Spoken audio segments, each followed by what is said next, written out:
It really stuck with me. It really resonated. Well, I think that it resonates because it's the truth of everybody, you know?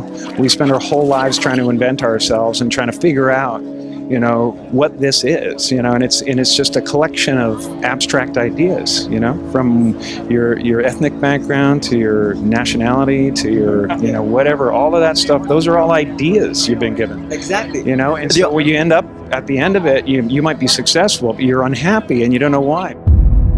More than 70 million albums sold. A startling new report from the Centers for Disease Control. Researchers say teenage suicide is growing at an alarming rate. In our communities have got to stop being silent about it. Stop not talking about it. When you're talking about depression, when you're talking about these sorts of issues, there's no way to know. But point to the overwhelming prevalence of social media and cyberbullying. Loneliness and isolation is very much prevalent, very much because of the independent nature of our culture as well, which is definitely affecting people in their depression. I always describe that conversation as just me describing to him the emptiness we see from Chris Cornell committing suicide to Chester committing suicide. These guys were in giant rock bands, twice my age, and they were feeling the same exact thing that me at the age of 26, 25 was feeling. That darkness, that emptiness. Multi-platinum Grammy winners collaborating with the likes of Jay-Z. In a provocative new article for The Atlantic, Twenge makes a correlation between the popularity of smartphones and increased rates of suicide and depression among young people. I think that we do not talk enough about what's going on. Meanwhile, a state of emergency has been declared after violence broke out during a riot. The hate and the division must stop. You know, probably because there's so much political strife, there's so much, you know, confusion and oddness going on that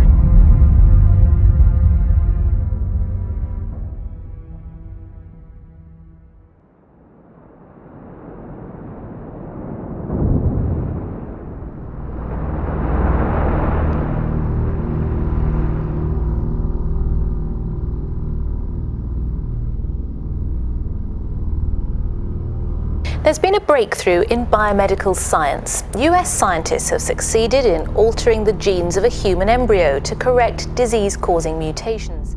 So I don't know where this is going to end. It is the beginning of a brave new world. It may be the beginning of a dark new world. We don't know. We're rapidly racing into a world where all of our lives are utterly dependent upon artificially intelligent programs whose existence we don't even know of. I want the data. That's what fuels our new world, our new commerce, our new society. The commodity today, metadata and meta-analysis and data mining is the currency for everything. Somewhere there is a dossier on you that would put together a portrait of you that even you don't know. Every parameter of your life, likes, dislikes, political persuasion, money, where you go, how long you're there.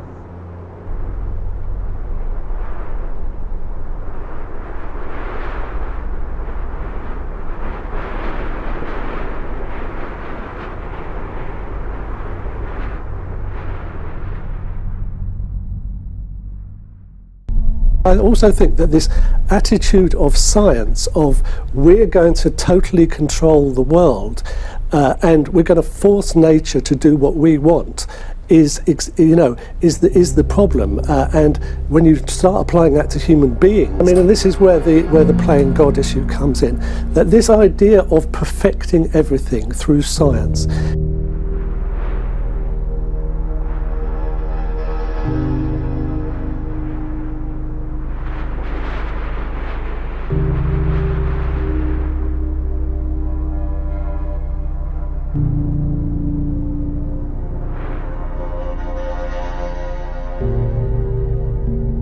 And interesting enough, the man worth the most money, he's worth 90 billion.9. I don't know how many zeros are in there, but that's a lot, zeros.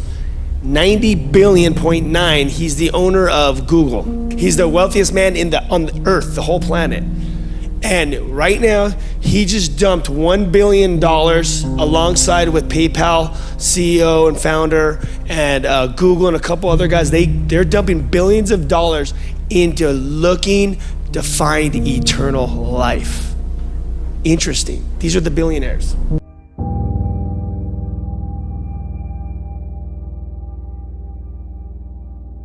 Because I wanted to be a light in the darkness. And something my dad had told me was the light shines the brightest in the dark. And One Republic, oh dear God, massive RIP. Massive RIP to Chester Bennington of Lincoln Park. This breaks our heart. Suicide is the devil on earth walking amongst us. God does the change. It's not religion. Me and this guy could sit here all day and talk about how crazy Jesus and his disciples drove the religious people back then. There's got to be more than this. And I called him, I said, I'm so unhappy. And I said, none of this stuff that I'm doing is filling that void. And I told my dad, I just felt such emptiness. All of those things that I had accomplished, I was still so empty inside because I felt something missing. And no, not my mom or my grandparents that passed or any of this. What I was missing was my relationship with God. What I was missing was the one thing that I knew in my life, that no matter what, where, when, how, whatever circumstance that I had. And my dad basically told me that night. He said, Austin, what you're doing is fulfilling you, and you're doing this, but it's not fulfilling your spirit, your soul. The city is preoccupied with the killer who in one note signed himself the Son of Sam. Most of the victims have been young women with shoulder-length dark brown hair who were gunned down as they sat in parked cars or walked the sidewalks. The killer's sixth victim. He's wounded 7 others. The serial killer known as Son of Sam is speaking out in his first major television interview in a decade. People never understand where I came from, no matter how much I try to explain it. They wouldn't understand what it was to walk in darkness. The serial killer's about to walk in here and talk with us. I look like him, right? Hello, hey, God bless you. Maurice Dubois. It's an honor to meet you, sir. Glad to meet you. Thank you for talking with us. My daughter is dead, but I would die right here and now to see this man punished. To do this to a young girl, he can't be normal. He's not normal.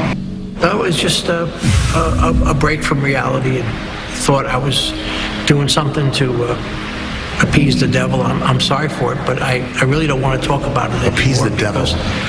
Well, I was, at this time, I was serving him. I feel that he had taken over my mind and body, and I just surrendered to those very dark forces. I regret that with all my heart. And not only, was he a convicted killer, but to rise to the level of having sort of a nickname in the media, terrorizing a city like New York. I understand that it was a demonic thing, and, I just opened myself up to some very dark forces to come in, and I can't, change that. I look at that in disbelief. I can't believe that happened. I look back, none of it makes any sense. It doesn't make any sense at all. I was under strong delusions. That's what happens when you come under those powers. You're under strong delusions. You just don't, you look back and say, what the heck happened? My daughter was 18 years old, and that's what he took out of my heart, 18 years. Yeah, as far as I'm concerned, that was not me. That was not me. What would you tell 23-year-old David Berkowitz today? Turn around before it's too late, because destruction is coming, There was nobody else involved. Let's just put it this way, they were demons, and that was it. I've done many prison interviews before, but this is different. He's got his head down most of the time. He's deferential. He's unfailingly polite. He's carrying his Bible. That's his thing. He's a born-again Christian.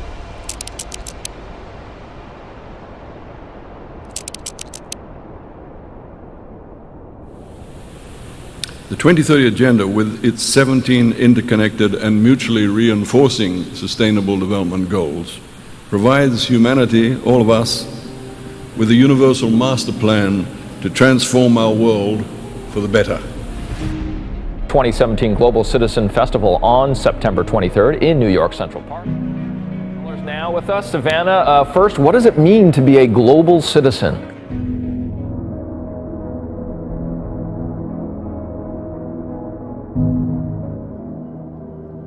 Authorities saying this morning the attack is linked to the terrorist assault on Barcelona earlier on Thursday. And the impact has been felt all around the world.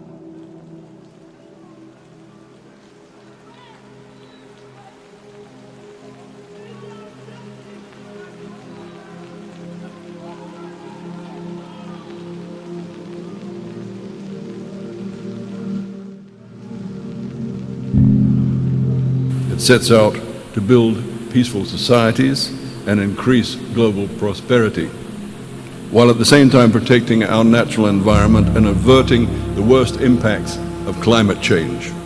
The warning comes as much of Europe swelters in the grips of a heat wave. Lucifer is living up to its name, intense heat that's fanning forest fires across France and Spain.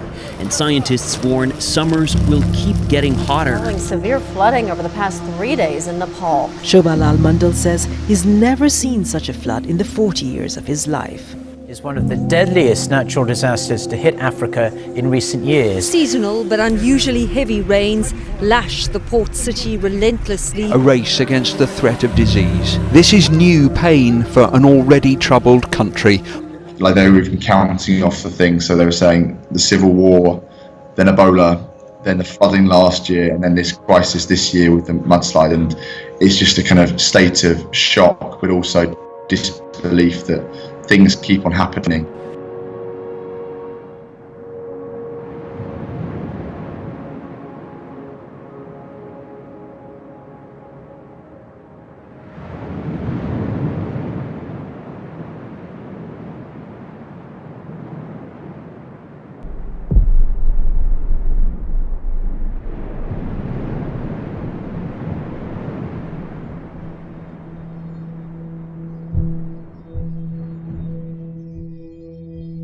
The EU's project of supranational governance has been fueled by postmodernism at an international level, a kind of global political correctness. In the sphere of international politics, the spirit of postmodernism has seized the opportunity presented by the end of the Cold War for new ways of thinking about world order. Ultimately, the only thing that is objectively true is my subjective assessment of what is true for me. This idea at the core of the postmodern worldview, the idea that freedom means the right to disregard truth and decide for myself what is true, is the complete inversion of the traditional idea that freedom must be anchored in real, objective, and lasting truth. And arising out of this inversion of freedom anchored in truth, is an inversion of justice. The justice of identity politics is that society at large not only recognize, but also support, in language, thought, and legislation, each group's self-definition of its tribal truth. We see this now especially in the LGBT rights and gender identity movement, and in the resulting challenges coming from all corners to the religious liberty of Orthodox Christians.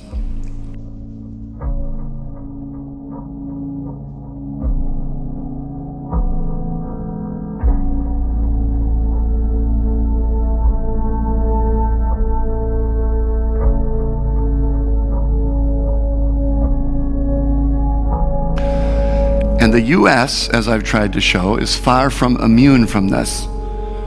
While our freedom in language, thought, and legislation is being undermined on the one end by postmodern political correctness, on the other end, our national sovereignty is under assault by a fashionable globalism.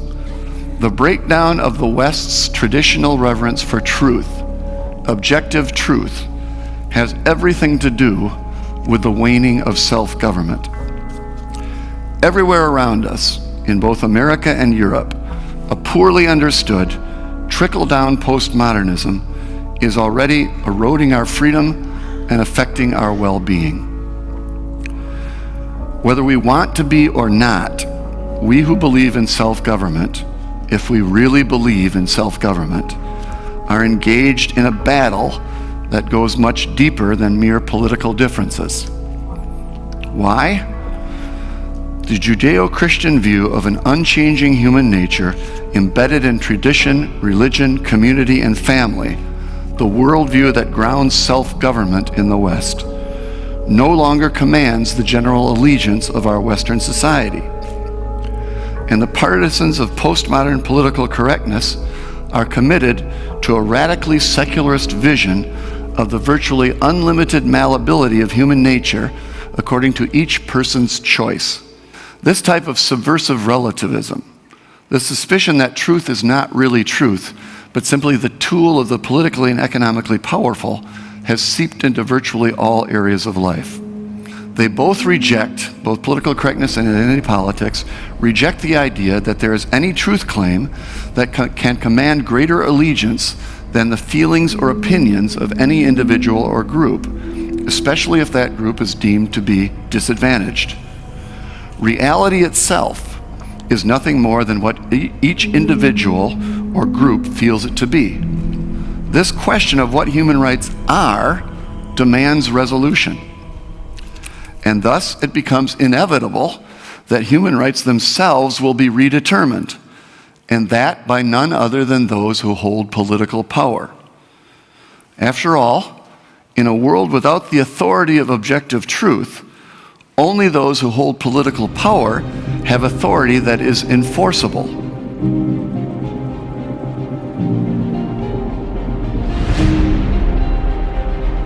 Thus, with this political redefinition of human rights, the individual's so-called unlimited right to choose becomes the unlimited right of the government to decide what may or may not be chosen.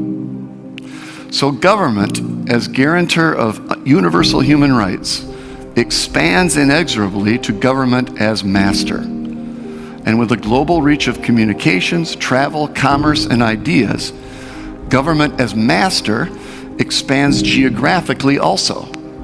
Just as government power to determine what human rights are is in principle unlimited, so it also becomes impossible to limit the power of government to a certain geographical area or to a certain people. Global supranational governance thus becomes the only rational option, and national sovereignty becomes, in principle, an impermissible limit on the elite's power to decide for everyone what is just and true. Sazy is a former mob boss in the Colombo crime family. A man who pledged himself to the mafia at age 22. By age 35, he was listed among Fortune magazine's survey of the 50 most powerful and wealthy mafia bosses in America. And you had Nicky Eyes. What's up, guy? And Mikey Francesi. Oh, that guy, yeah, I want to see him. The son rose quickly through the ranks, devising a scheme that brought the family hundreds of millions of dollars. How much you make? At one point in time, we're bringing in $8-9 million a week into our operation. And Bill, for 7 years, I never lost an argument.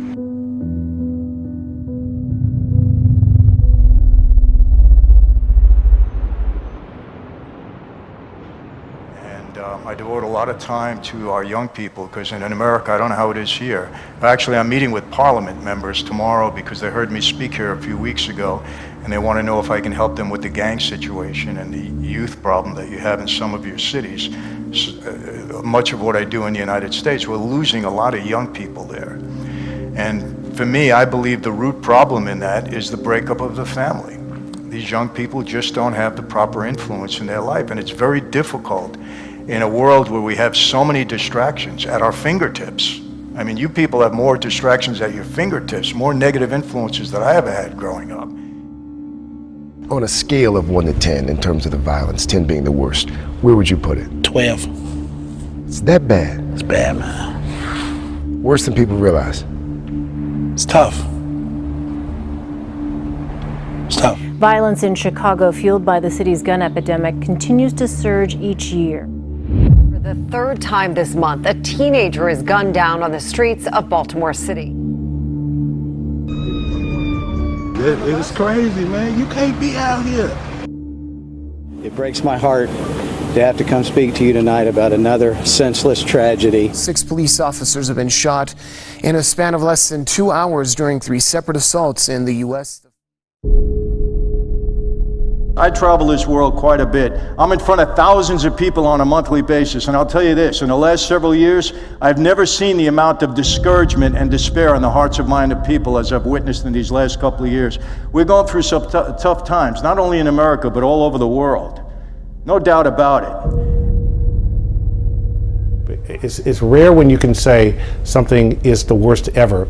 And this is now the deadliest drug epidemic in the nation's history and seems to be only getting worse. Never even imagined it would be as bad as it is.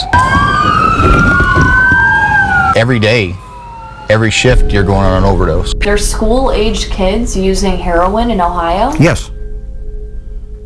And I say that without hesitation. I spoke with an expert who said it's the closest thing that he's seen to the loss of free will because of the chemistry change in the brain. Is that true? Yeah, it's not just, it's a physical addiction, it's a psychological addiction. Growing up here and seeing what it used to be like, man, it breaks your heart. The devastation crystallized in these photos. Opioid addiction is reaching epidemic levels. The scope, the size, the heartbreak across this country. It's an evil beast that's been led upon this earth. But according to experts, still may be underestimating. But you cannot divorce the suicide rate from the opiate overdose rate. And both of them are way underreported. What are you seeing out there? It's getting worse.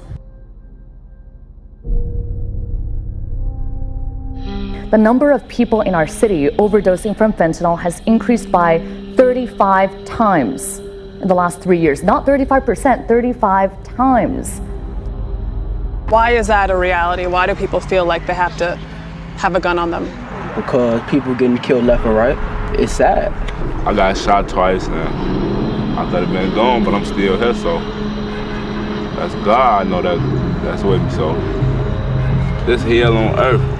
It's hell on earth? Yeah, it's hell on earth. The day they won was Chicago's deadliest to date.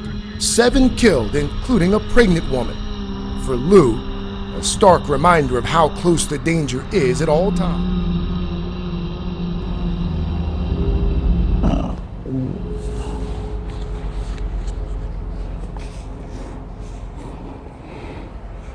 It still makes you a little emotional.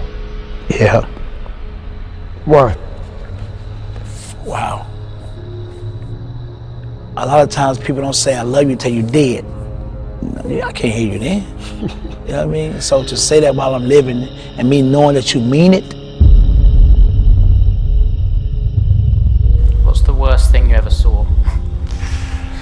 Oh boy. Well, listen, it's like I said, violence is a part of that life, and unfortunately I've seen my share of it. I've seen people get killed, I'll be honest with you, and it's hard to take. Yeah. It's never easy.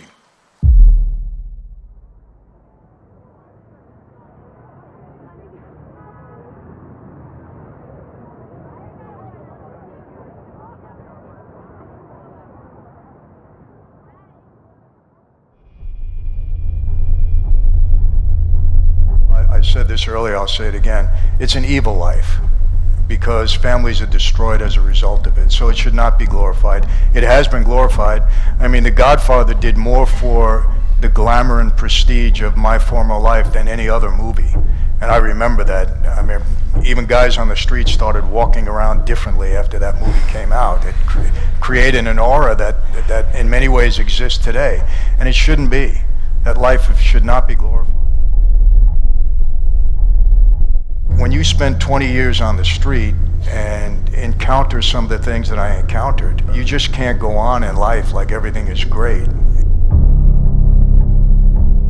You know, it's just my faith is very solid, and it's built on evidence. You know, I'm a guy that I don't take things at face value. I'm a very cynical guy. You grow up on the street, you question everything.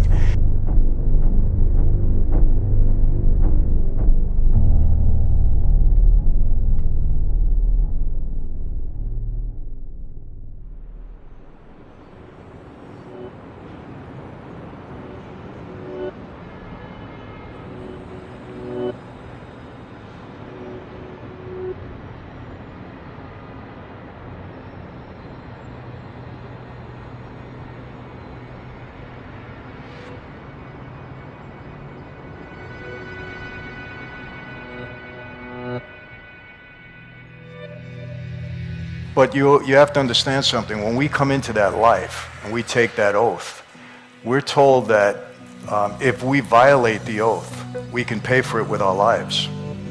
And it's your best friend that might be called upon to carry that out, because that's just the way the life is. It comes before anything and everything.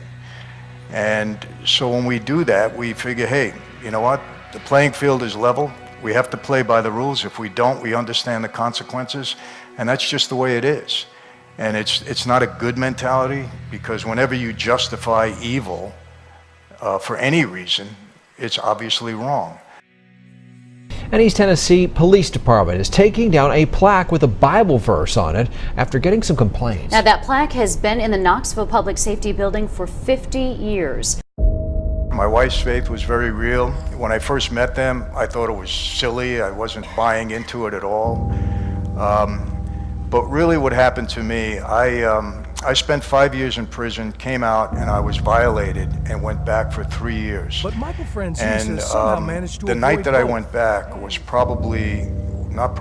definitely the worst night of my life. It was the only night that I experienced hopelessness. And I can tell you this, I've experienced every emotion in life, from ecstasy right down to grief and everything in between. I've lived a full life. By far the worst emotion you could ever experience is hopelessness. And I felt that my world was done. I was 39 years old. I thought I was going to lose my wife, my children. I thought I would never get out of prison again. And that night, you can call me a coward or weak or whatever, because it really applied. I wanted to close my eyes and not wake up. It was just too painful to think of my future. And I was in the hole, 6x8 cell, and a prison guard walked by my cell. And he said to me, "Franzese, you okay? You don't look good." And I said, "Get away from me." I chased him. I didn't want to see him. He came back about a minute later and pushed the Bible through the slot in the door. I don't know what brought the display of this verse to their attention, but they objected to it on constitutional grounds. After reviewing the complaint and case law surrounding similar issues across the country, our law department determined that this display of this Bible verse does cross a clearly established line.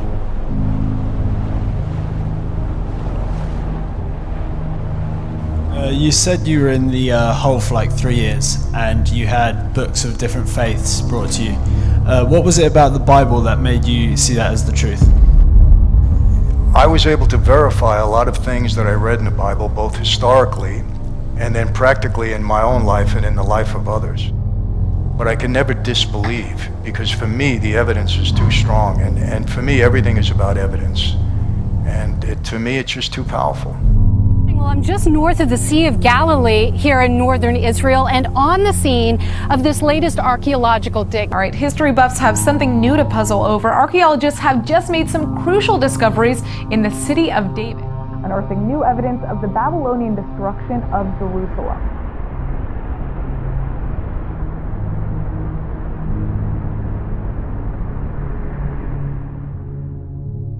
Ornate mosaics and Roman coins. Yeah, you can hold it.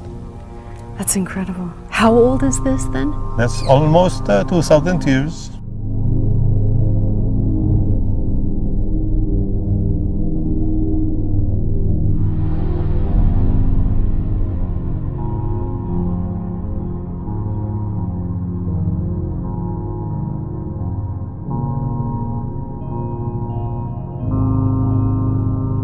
I can get into this in great depth, because I've read so much later on that made me believe that historically the Bible was accurate.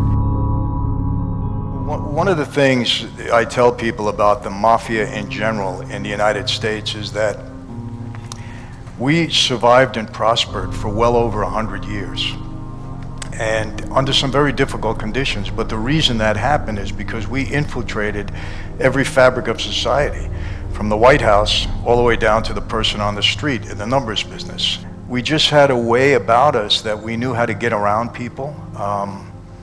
I can't explain it. It's just the way it was. You know, we rubbed shoulders politically with many people. We were, you know, at the highest levels of corporate America. And I always say this, I was pretty good on the street. I can probably pull the wool over a lot of your eyes in here. And you think I'm a great guy and I could walk out there and be just the opposite. But you don't pull a scam on God. I mean, He knows our hearts. So I'm only kidding myself if I do that. What we got here are the first clues that we are in an urban sphere. And in just the right spot. The Bible says Jesus met Peter somewhere on these shores, on the Sea of Galilee. Depression is now a global epidemic. And it gets worse. The rate of depression seems to be increasing generation after generation. So every successive birth cohort is having higher rates of depression than the one that preceded it.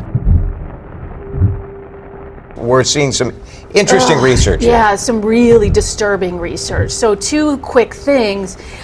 Rates of empathy among teens and college students, the research shows, have decreased by 40% in the last 20 years. So empathy, the ability to understand what other people are feeling, and rates of teen depression and suicide have skyrocketed in the last 7 years. The medical model that characterizes depression as nothing but a chemical imbalance in the brain, well, is true insofar as it goes, but it's also incomplete.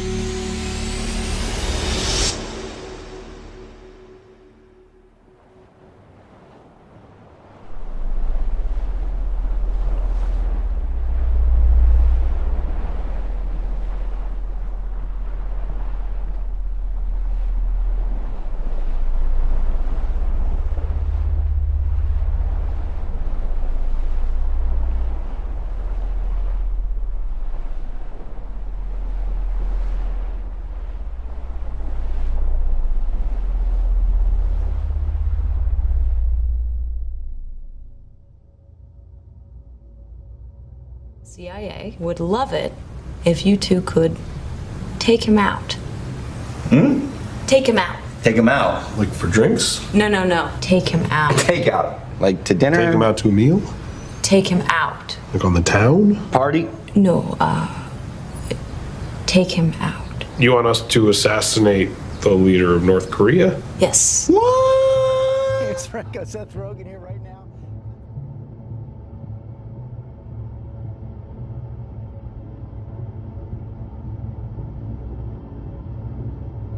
You have to understand that makes you look incredibly guilty. Sometimes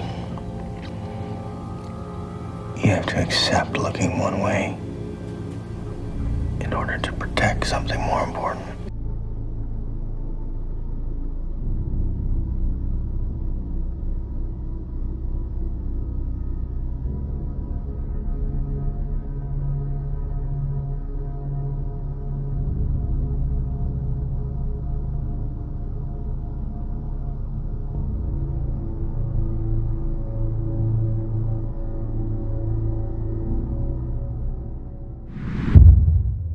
Powerball fever is gripping South Florida and pretty much the rest of the country tonight. Initially in disbelief, a Chicopee woman is now the biggest single winner of a lottery jackpot in U.S. history.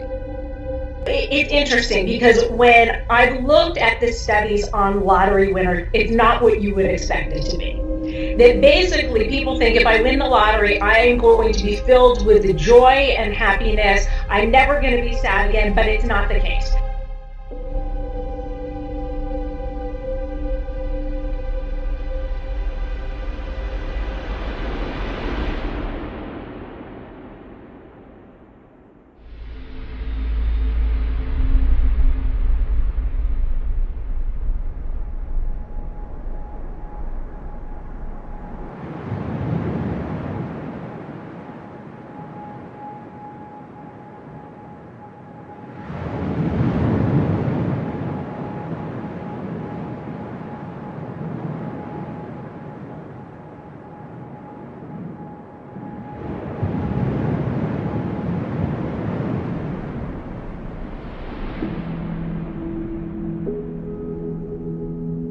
As I alluded to at the beginning, it's a complex condition that affects more than just a person's emotions.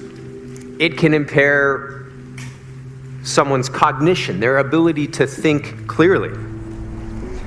It tends to color our perceptions of the world and impair our ability to see things, literally to see things clearly.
Dangerous drinking. Tonight, new research suggests more people are drinking and abusing alcohol in the U.S. The number of people with drinking disorders on the rise at an alarming rate. Findings are alarming to many in the medical community.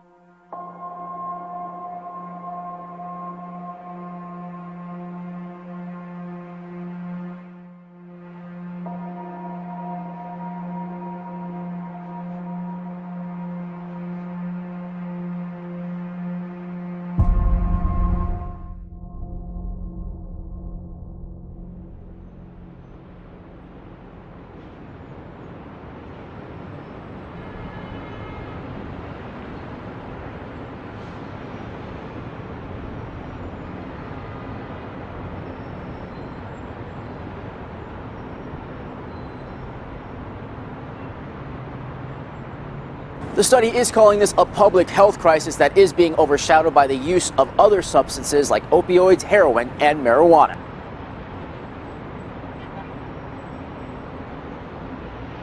Have you noticed that more people are drinking these days? A new survey finds that regular use of alcohol among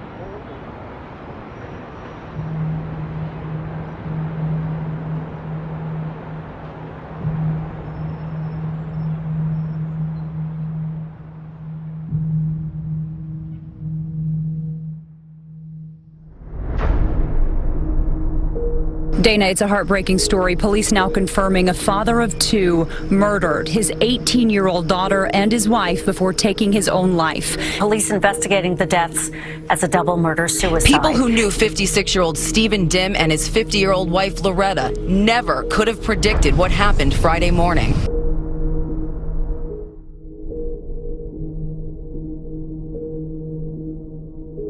Now to a heartbreaking story out of Joliet that has everybody asking why. This is so tragic, incomprehensible. A mother kills her twin daughters, then takes her own life. In this quiet Joliet neighborhood, it was the sound of the unusual yesterday afternoon. The questions keep coming. How could this happen and why? This is a good area, Joliet. It's a very quiet neighborhood here. This doesn't happen anywhere. Actually, this is such a tragic incident, but especially not in this neighborhood. We were all in shock. I mean, the girls were outside playing yesterday morning. Everything seemed fine. That's horrible. I mean, this is a wonderful family neighborhood. Dumbfounded neighbors wonder what sparked such violence inside this upscale Pound Ridge home, where police say a father turned on his family with deadly consequences.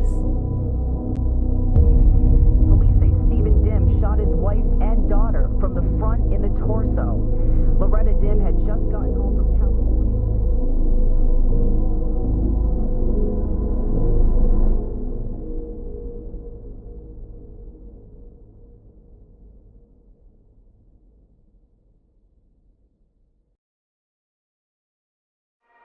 But neighbors say she also battled medical issues, including depression.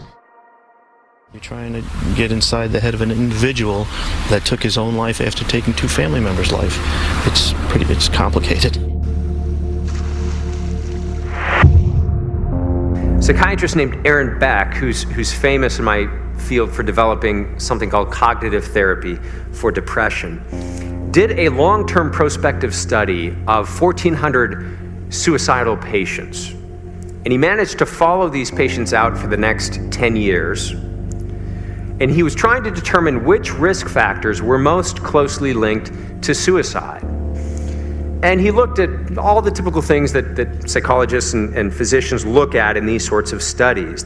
What was the patient's diagnosis, the severity of their symptoms, the type of mental symptoms that they were struggling with, whether it was a mood disorder or psychotic disorder, medical problems that they had. Were they dealing with chronic physical pain, social factors, economic factors? Were they rich? Were they poor, married, unmarried, so on and so forth? Now, the results of his study surprised some behavioral scientists because it turned out that the one factor that was most predictive of suicide was not how sick a person was.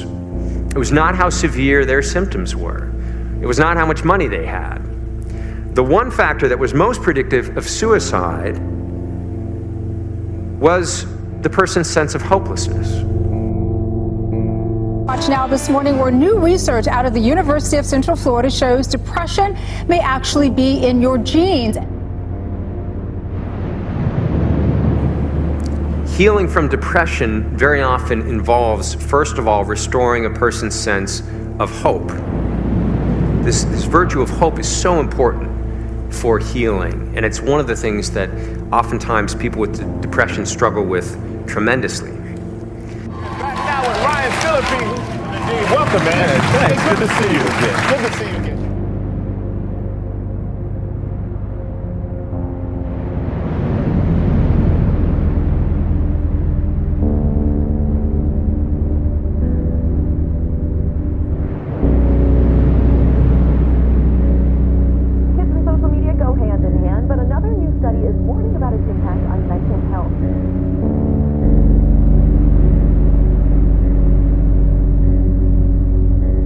But it's a real problem. It is a problem, and you know, it's hard for some of us sometimes. We scroll through social media and think, oh wow, I'm not at that point in life, or I don't have a house like that, or a car like that, or she looks really good. We tend to be snarkier. I mean, this isn't big news to anyone probably, but Sure. It's so tempting.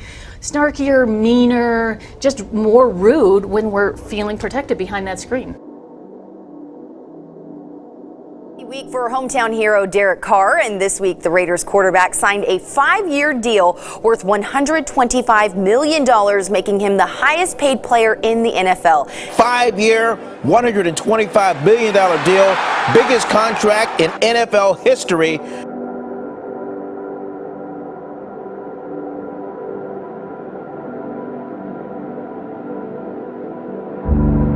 A lot of people are searching to get to be the best in their life, to be great and all these things. A lot of people are searching for that, okay? As you're sitting here, you're still searching for things, whether it's in alcohol, women, or men, you know, whatever you're searching for it in. And it doesn't have to be those things. It could be etc. It doesn't matter what it is, whatever you're dealing with. Loneliness, depression.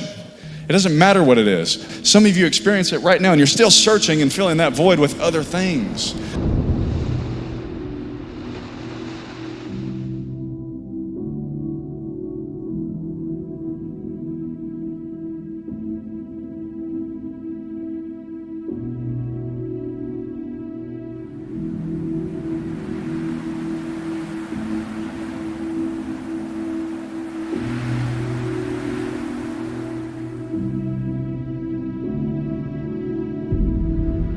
What is the root of why you do things? I just can't let go of this. What is something, man? Let go of that. Hey, break every chain, right? He can free you from anything.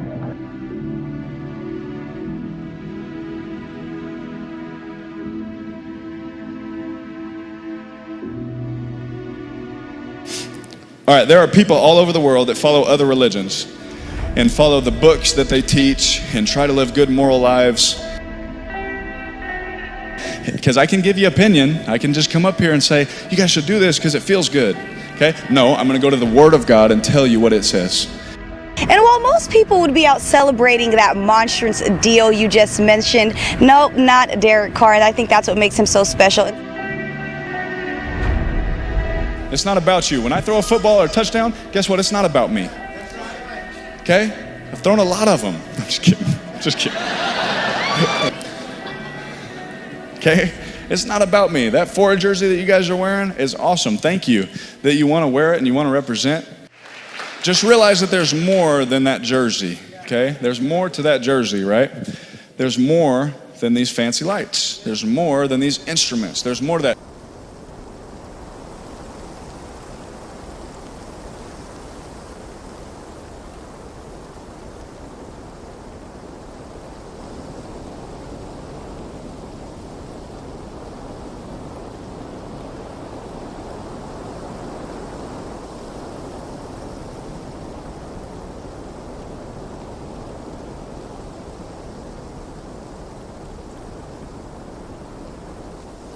The creator, almighty God of the universe, I can experience him every day. Yeah, I want that, okay? I want that. Because if you don't want that, let me tell you, you will continue to be depressed at some point. You will continue to try and fulfill that hole in your heart with something else, okay? I'm not going to come here and lie to you.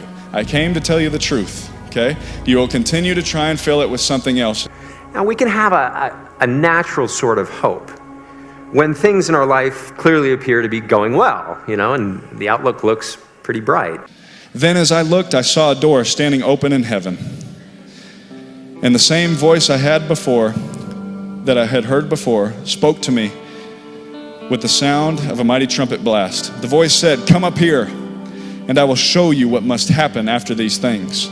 And instantly, I was in the Spirit, and I saw a throne in heaven and someone sitting on it. The one sitting on the throne was as brilliant as gemstones, jasper, and carnelian.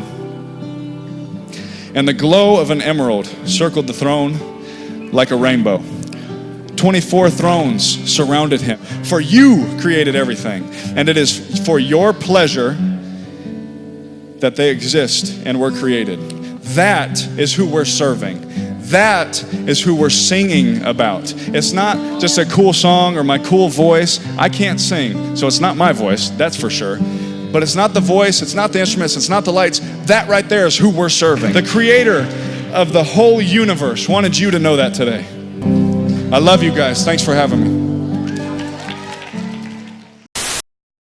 Why on earth would you have hurt those people? Why did you kill those people? No comments. No comments.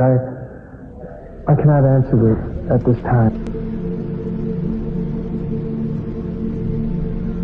The murder of a young woman last March was an isolated act of violence. They're apparently the latest victims of the Night Stalker, thought to be responsible now for 34 brutal attacks, 14 of them fatal. A killer who apparently struck again during the weekend.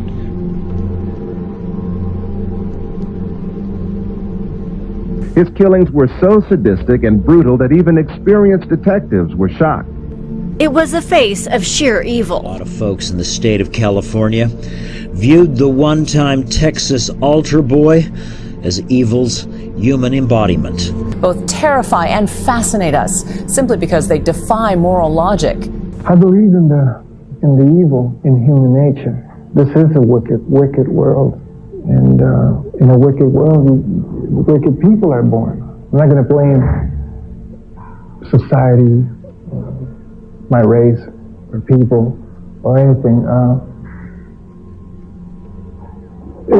It is up to the individual like myself to keep on knocking on whatever door they want to get into.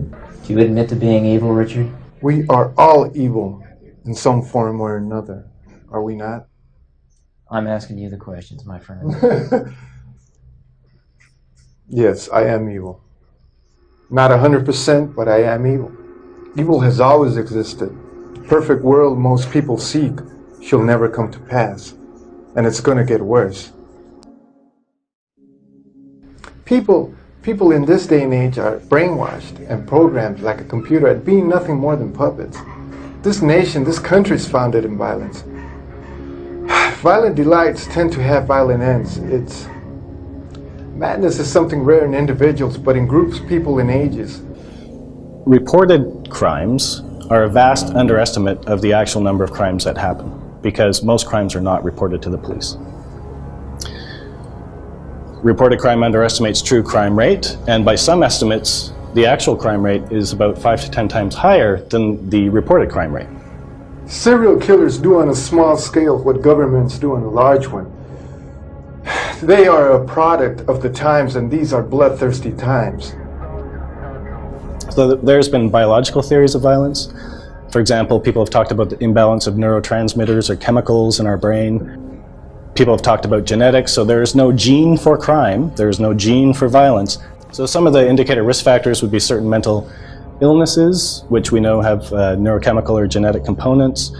And finally, there's a host of what you could call psychological theories that would essentially hold that different personal characteristics, individual differences between us, some of those may be more likely to lead to violent behavior. As far as Satan is concerned, I believe in a malevolent being. His description eludes me, but I have felt powers that are evil. About 70,000 people are attending the 9-day art and music celebration, which culminates with the burning of a 40-foot effigy made of wood. In the past, attendees have tried to run into the flames as a symbol of rebirth. The Burning Man Festival in Nevada after a man broke through security and ran into the fire.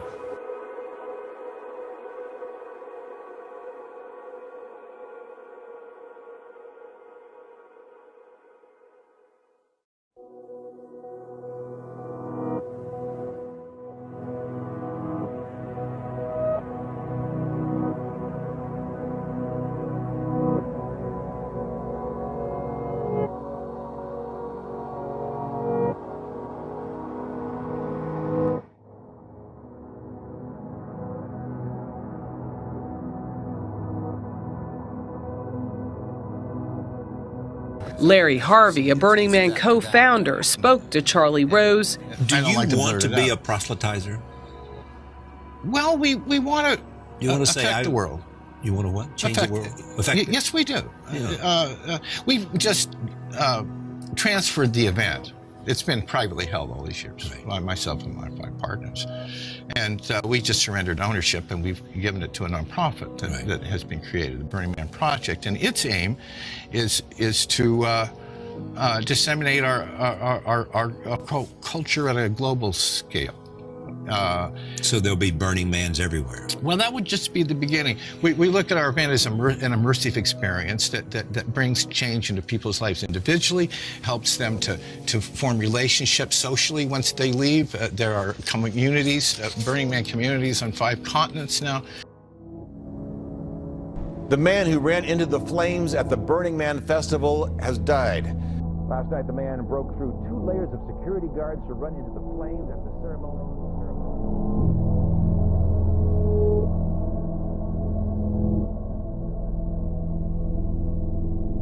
Authorities say 41-year-old Aaron Joel Mitchell sprinted past security guards and into the flames of a giant man-shaped structure that had been set ablaze Saturday night, September 2nd.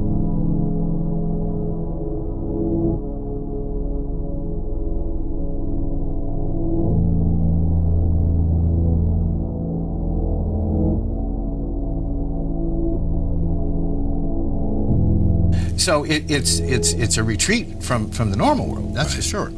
And while you're there, well, we have 10 principles. They emerged from our own experience, and they describe our culture. They're interesting principles, yeah. Radical self-expression. Right.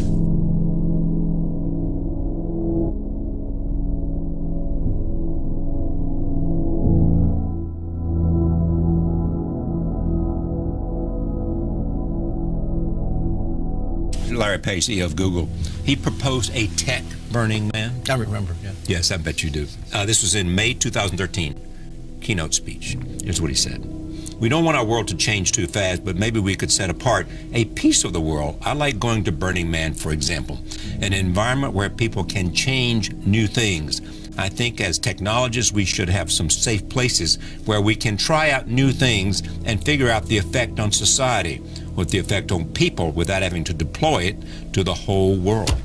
You know, it's like what it is a laboratory. It is a laboratory.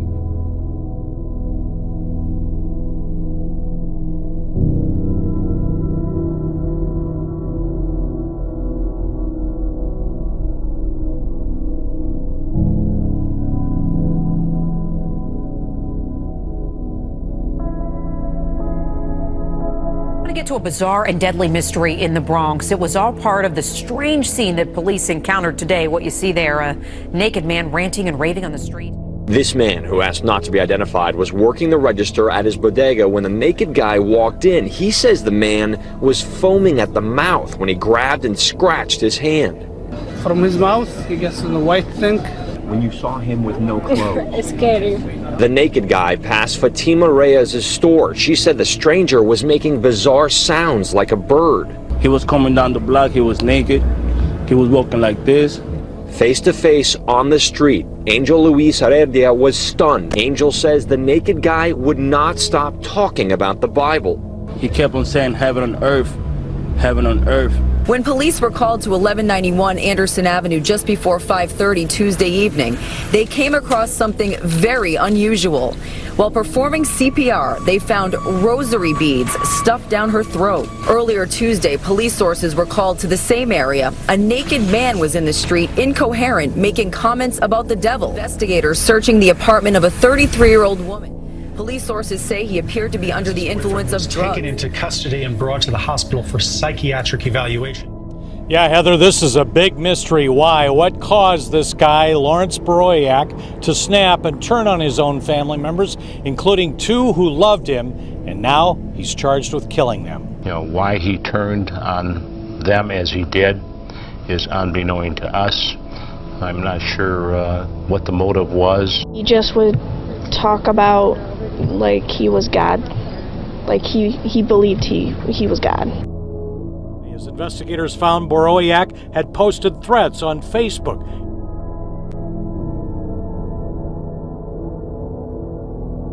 Pecans and their families and children. Soon after, the Warren Police Department issued a press release, and Baroyak was spotted near 6 Mile and Ryan by civilians. Taken into custody, he had blood spatter on his sweatshirt and a drop of blood on his eyeglasses.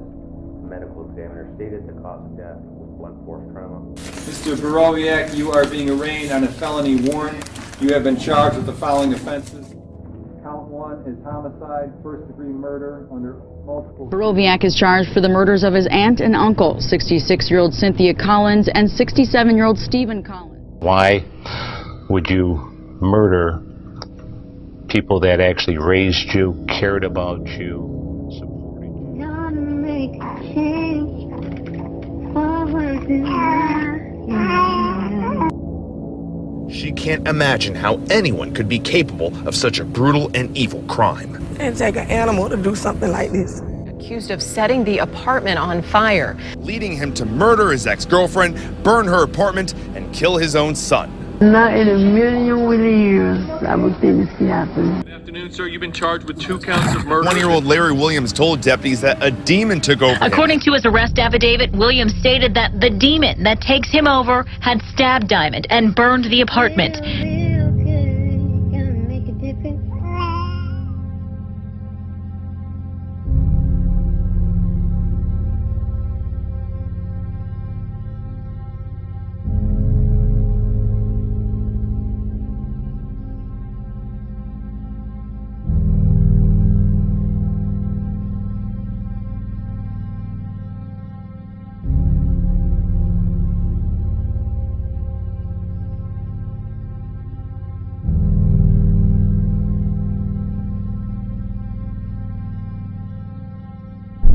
Heather is in the hospital, accused of trying to kill herself after stabbing her baby boy to death.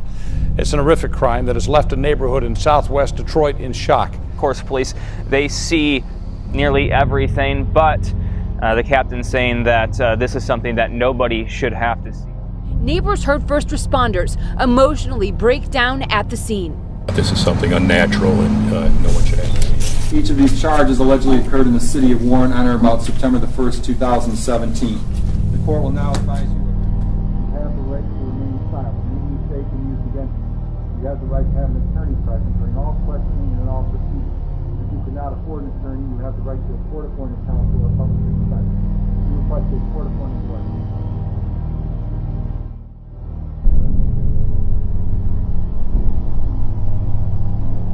Authorities say doctors confirmed he was not under the influence of alcohol. They don't know why he ran into the fire. The final burn did go on as scheduled Sunday night, albeit under heavy security.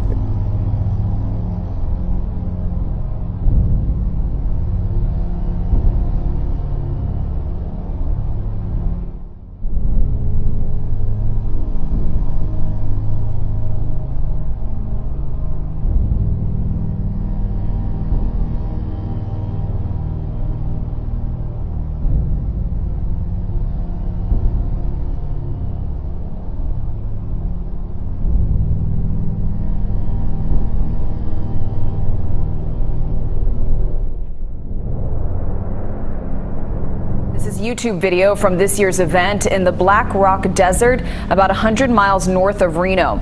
The local sheriff says the man... About 50,000 people were at the event. It's not clear if Mitchell's actions were intentional or whether he was on drugs.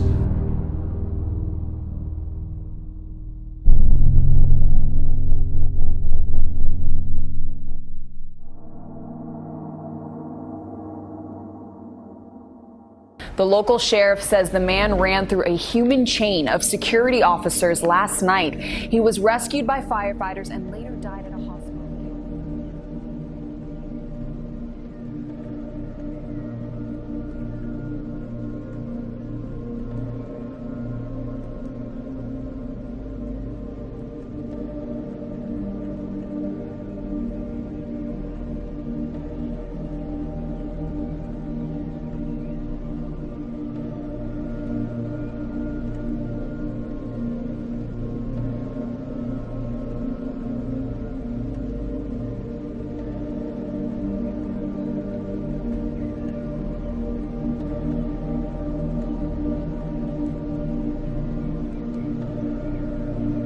Perfect world most people seek shall never come to pass, and it's going to get worse.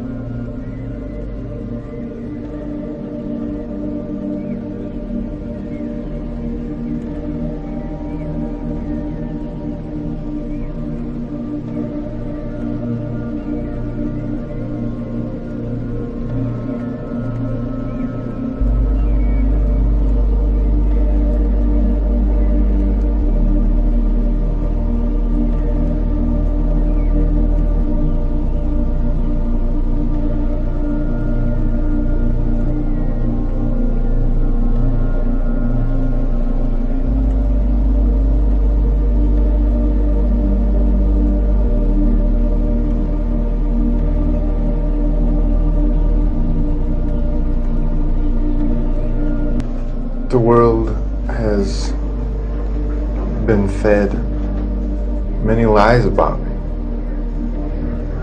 I have read very few truths.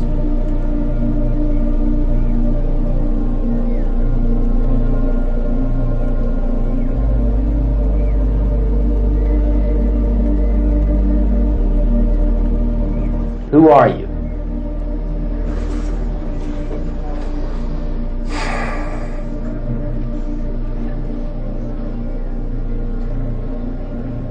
Just a guy. Just a guy.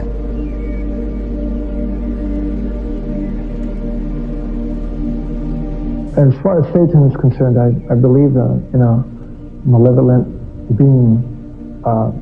His description eludes me, but I have felt powers that are evil. Refuses to stop and eventually pulls out a knife. Do not pull that knife.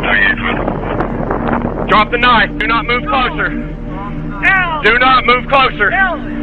Do not move closer.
Los Angeles is dealing with the biggest wildfire in the city's history.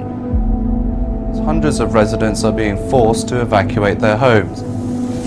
California's governor has declared a state of emergency with several other large wildfires burning on the state's west coast. The western U.S. is being hit by another type of natural disaster, wildfire. The sheer numbers are staggering. 100 fires in total, around 80 of them considered large. In 9 western states. Did you get that? 75 fires in 9.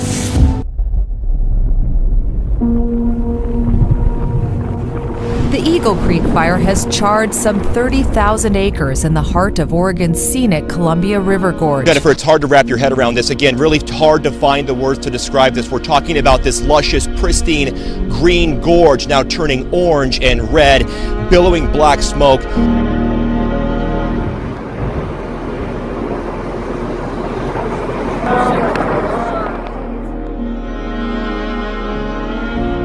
It's like nothing I've ever, really ever seen. I knew there was fires going on, but I didn't think it was going to be as bad as it is right now. I didn't realize the whole town was going to be shut down, which is kind of spooky. That glowing smoke just rolling and billowing into the sky. I haven't seen one this big. I've seen a lot of them, but I've not seen one this big. And it really is even just hard to find the words to describe this. A true hell on earth, almost apocalyptic looking, the glow from those flames. Altogether, the state's wildfires have scorched more than 1,000 square miles. That's about 1/3 of all the land burning across the United States. Whether it's the floods down in Houston or Hurricane Irma that's threatening Florida, wildfires across the west, or extreme drought on the plains, we cannot deny that our climate is changing. We're still struggling to fully comprehend its aftermath. After one of the heaviest downpours in U.S. history, the storm is generating an amount of rain that would normally be seen only once in more than 1,000 years. Mother Nature is angry. We've never seen the kind of damage, the biblical flooding. But the number of natural disasters has nearly quadrupled since 1970. Harvey hit Texas with Old Testament wrath, a deluge along the state's Gulf Coast. First of all, we've never seen 2 Category 4 plus, that would be Harvey at 4 and Irma at 5, smote into the United States of America in 1 year.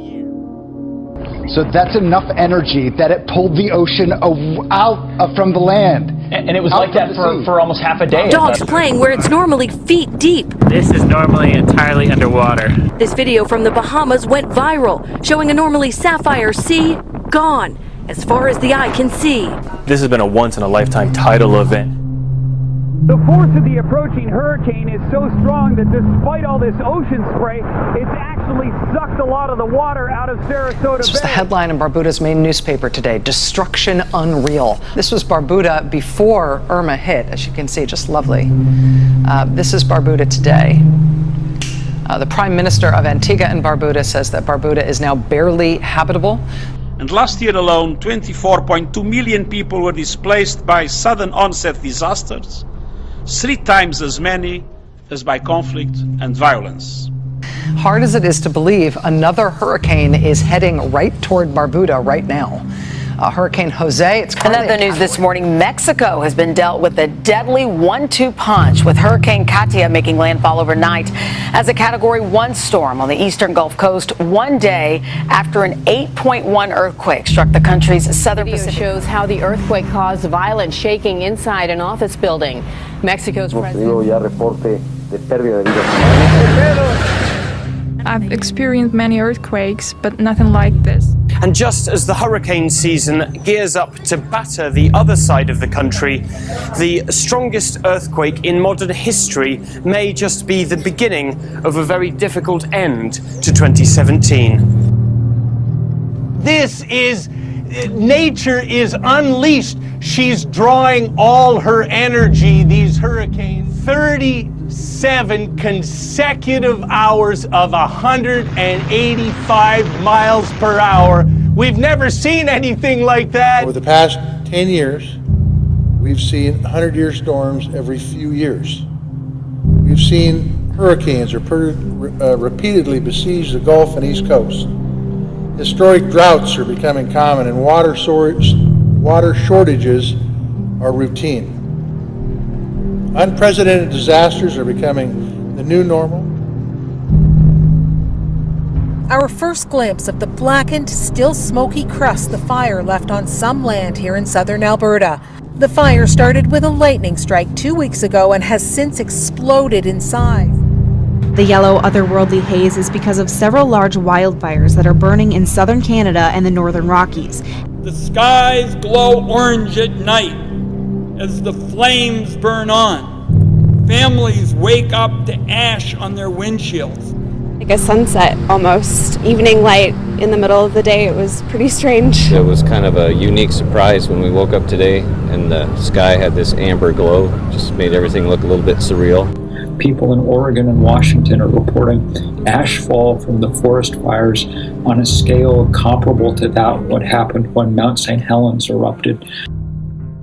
It's like being in hell, to tell you the truth. It's like being in hell. It's surreal. It seems like the province of British Columbia is burning up right now. A ball of light shooting across the sky. That bright light splashing across the sky in British Columbia rattled those who saw it. But there are also reported sightings from Saskatchewan, as well as Washington, Idaho, and even as far as Montana.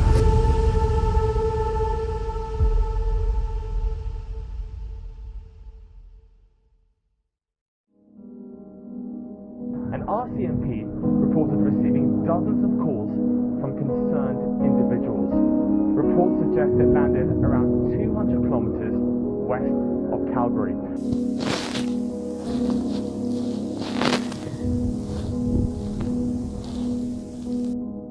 Whoa!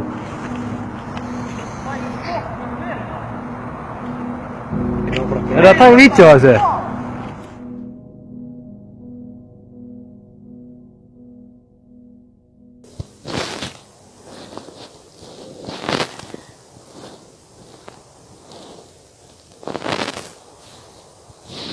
Well, the sun has unleashed its largest flare in over a decade, and its effects are now being felt here on Earth.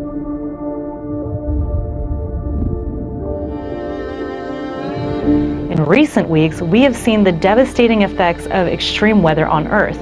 And these abnormal solar flares reveal that extreme weather is also happening in space. The sun has produced 6 sizable flares in the same region since Monday. Both flares were massive, but the second is the largest on record since 2000. The sun is currently heading toward a low activity period in its natural 11-year cycle, which makes these events all the more puzzling to scientists.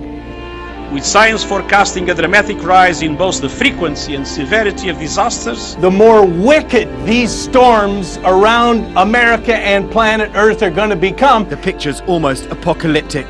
Nature is also taking a devastating toll elsewhere. The pictures that are emerging from right across the region in Nepal and India and Bangladesh are absolutely devastating. One country, Bangladesh, a third of Bangladesh is underwater. The monsoon rains are becoming more intense, stronger and more devastating year upon year.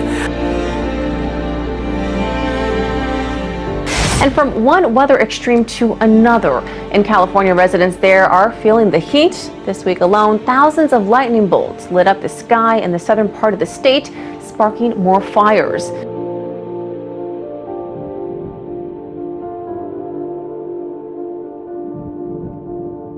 More than 40,000 lightning bolts have flashed across the Southern California sky this week, all within a 24-hour period. The Golden State has been in the middle of a record-breaking heat wave, leaving climate scientists scratching their heads. I've never seen it rain this hard at the beach. It's pouring. And it's about to get way worse. Oh, it's sheet. Oh, wow. Oh, look at that. Oh my God. Holy moly. Part of this crazy weather system, a quick-moving storm left quite the destruction as it rolled through Santa Barbara. Oh my God. Others sought refuge in stores. Oh my God! Just look at these terrifying images. Things were literally just zooming by. Big shingles, fences, chairs, trash cans. And yeah, it was quite a scene. I don't remember ever seeing a storm quite like that. We're out boating on Lake Powell yesterday, got a nasty surprise as a microburst. Yeah, the people who boat around there say they're used to keeping an eye out for changing conditions. What blew through yesterday, though, they said was way more violent than usual. She said she's never seen anything like what happened there yesterday. We're here every year and I've never seen a storm that bad. She shot video on her phone as the microburst blew across the lake, throwing waves up against the houseboat she was on. Video of lightning in the Santa Clarita Valley. We got a number of videos from viewers showing the same sight in areas like Lancaster, Palmdale, and into the San Fernando Valley. What is that? It's like a lightning. Whoa. They all showed a massive cloud with lightning moving through. So many strikes inside that it almost looked like one of those lightning ball toys.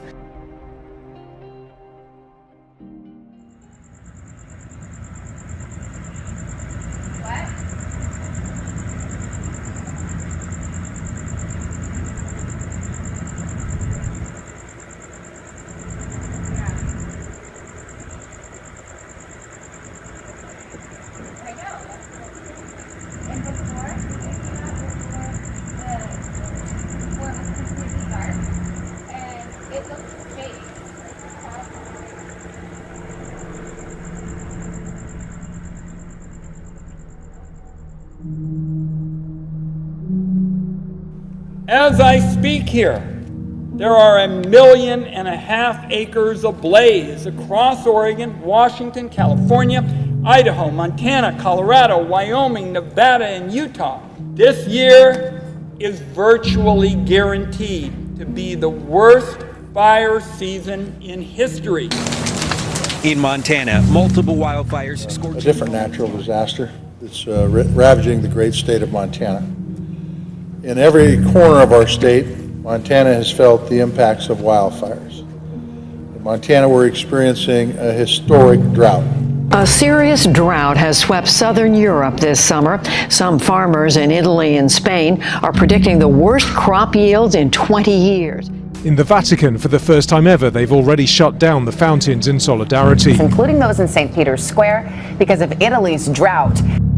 Flash flooding has swamped the Italian city of Livorno, killing at least 6 people after 400 millimeters of rain fell in just 4 hours. The mayor has accused the government of underestimating.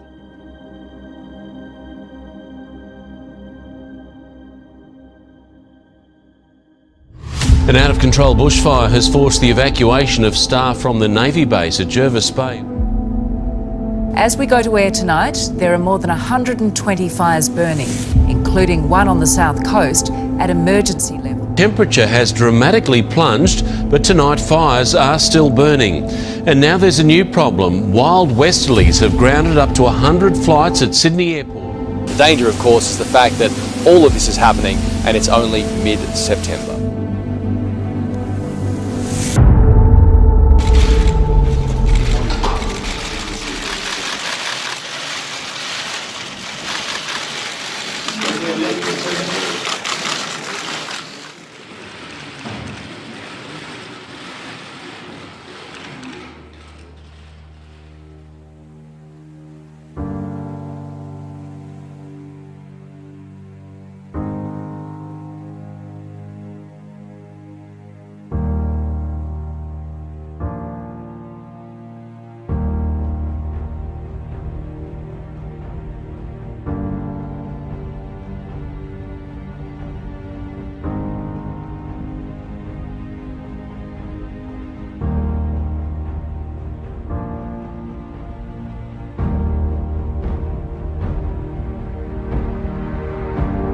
Across America, the clockwork of the cosmos turned day into night.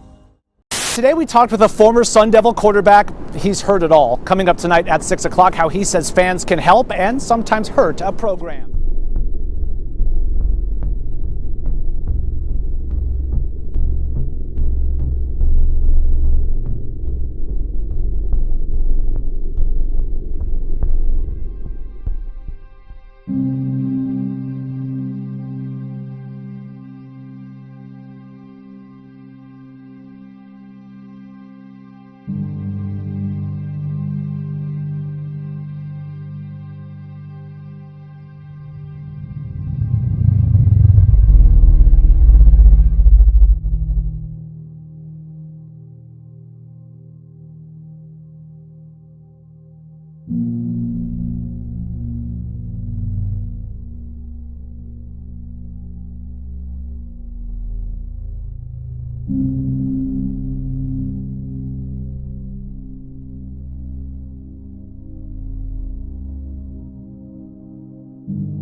Plano police say they have never seen anything quite like this. The other major news this evening, a deadly shooting at a high school near Spokane. Traveling the length of the country to raise awareness of a shocking statistic.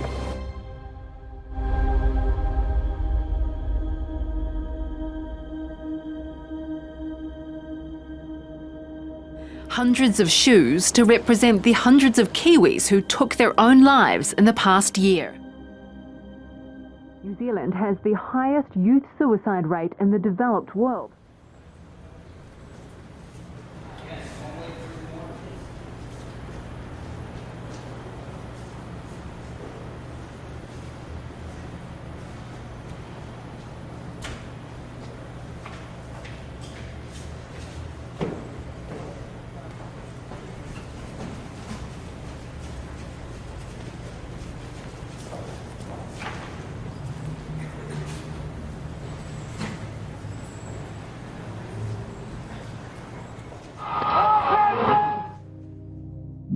Tradition is pretty much non-existent anymore. I mean, it's totally different times. And a community outraged after their school system banned a long-standing tradition. Over prayer no longer being allowed over the loudspeaker at football stadiums. One person's complaint shouldn't change the tradition that we've had in this community for 50 or plus years. It shook me so bad because I never imagined that God could be taken out of our community.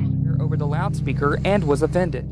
It's sad, it's depressing, you know, to think my kids are going to grow up not being able to have the freedom of speech or freedom of choice like we're supposed to have. We have too much going on in this world today not to have some kind of prayer going on anywhere. There's too much violence, too much against everything. We've never seen anything like this in our city before. Plano police spent Monday trying to piece together the city's most violent episode in memory. We've never seen this many victims before. This unthinkable act of mass murder and cowardice happened during a cookout. Mass shooting, 8 people, including the gunman, dead. This is a problem that we all need to be involved with, we all need to be aware of. Victims advocates say reports of domestic violence in Plano are up double from last year. And to know that this happened at a Cowboys game watch party. At a game that could easily been resolved. Nothing, it just happened out of nowhere. Many people know that this city, does not have this kind of violence, and this violence is rare really anywhere. It happened again today, a shooting at a school, the 31st of this year. This time it was at a high school. Maybe on the second level, suspect and his team. Before long, students and parents were reunited, relief for hundreds of families after gunfire tore through another American school. This is a situation that plays out in our society way too often. Angela McQueen grabbed the shooter's arm and subdued him. It happened Wednesday at Mattoon High School. One student was wounded. This kind of thing here, you hear about it in Chicago, but you don't hear about it in a small little town, Mattoon. McQueen and hundreds of students were in the school cafeteria Wednesday when a student opened fire. 4 shots were heard. The subject armed with a shotgun